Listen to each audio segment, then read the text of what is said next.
রোজ সন্ধ্যা 7টা থেকে রাত 10টা-11টা অবধি ড্রয়িং রুমে বসে বসে কোরিয়ান, জাপানিজ, থাই ড্রামা সিরিজগুলো দেখে। নয়তোবা বিটিএস এর গান ছেড়ে দিয়ে ধুমধারাক্কা ডান্স করে ঘর মাথায় তুলে রাখবে। ওর জন্য মিসেস জিন নিজের পছন্দের সিরিয়ালগুলো লাইভ দেখতে পারে না, ওনাকে পরের দিন সেগুলো পূর্ণপ্রচার দেখতে হয়।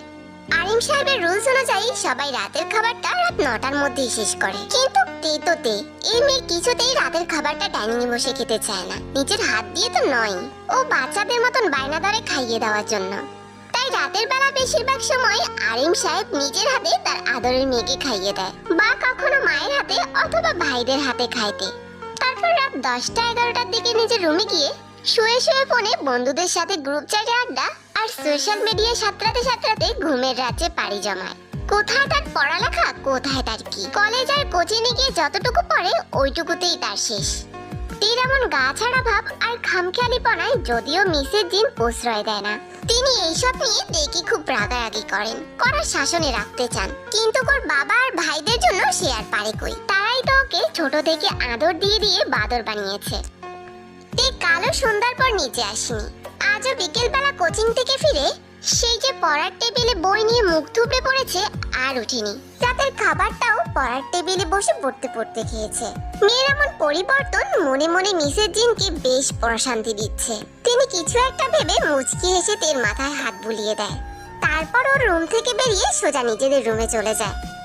আরিম সাহেব কার সাথে যেন কথা বলে এই মাত্রই ফোনটা রেখেছেন। মিসেস জিনকে রুমে ঢুকতে দেখে বললেন, একটু আগে মিস্টার লি ফোন দিয়েছিল। তাই তো কি করলেন উনি?